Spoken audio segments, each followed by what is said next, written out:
L'objectif de cette vidéo est de présenter le programme que l'on a dans le 2F675. Donc le TSC230 nous fournit une fréquence propre qui indique la couleur qu'il a détectée, donc là ici du vert. Cette fréquence, en fin de compte, errante, on va compter en réalisant l'interruption matérielle INT, on va compter le nombre d'impulsions pendant un certain temps. Lui va déterminer en fin de compte la fréquence du signal, et si la fréquence du signal correspond à du vert, en fin de compte, il va mettre GP4 au niveau logique 1. Donc GP5 est pas utilisé ici. Donc là c'est les bornes de programmation. Voilà. Et on utilise GP4. Donc au niveau du programme. Donc qu'est-ce que l'on fait?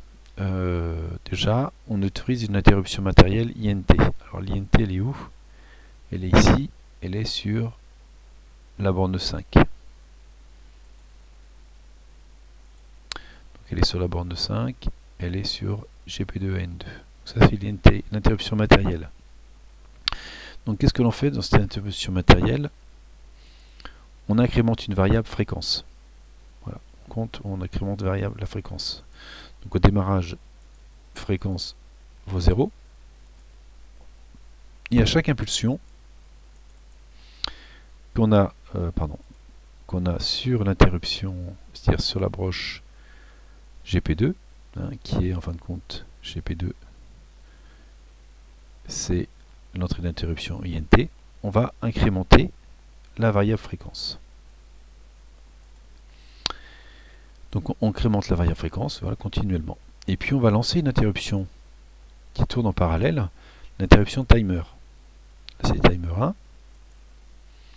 Alors cette interruption timer, on va peut-être d'abord regarder, elle a lieu tous les combien? Donc elle a lieu tous les, grosso modo, 15 Hz. Donc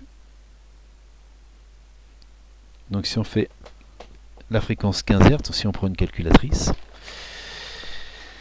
eh bien on va compter, donc 1 divisé par 15,259, ça fait 65 millisecondes. Donc pendant 65 millisecondes, eh bien on va compter les impulsions sur l'interruption matérielle. Et au bout de 65 millisecondes, on va exécuter l'interruption, celle-là, l'interruption timer 0. Donc là c'est le programme timer 1 qui s'appelle, parce que j'avais essayé sur le timer 1, mais timer 0 il est plus lent, donc il faut mieux prendre quelque chose qui est plus lent. Donc là, qu'est-ce que je vais faire? Je vais calculer ma fréquence. Donc je prends la variable fréquence, donc le nombre d'impulsions qu'on a pendant 65 millisecondes, et puis je divise par 15,259, qui est la fréquence d'interruption du timer.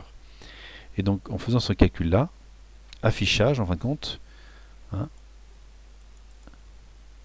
affichage vaut la valeur de la fréquence. Et je remets ma variable fréquence à 0 pour un prochain comptage.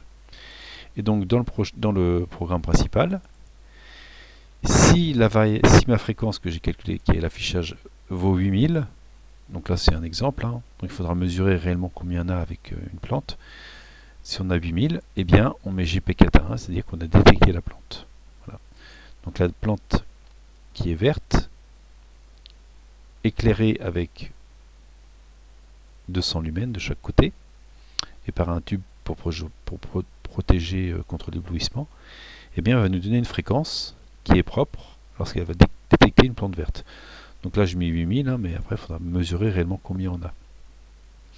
Donc on a fait des essais sur une autre carte, sur la carte multifonction. On a vu que la fréquence dépendait de la couleur, d'une part, mais aussi dépendait de l'intensité lumineuse que recevait le capteur. Voilà, donc là, il faudra faire la mesure en réel sur le système lorsqu'il sera réalisé.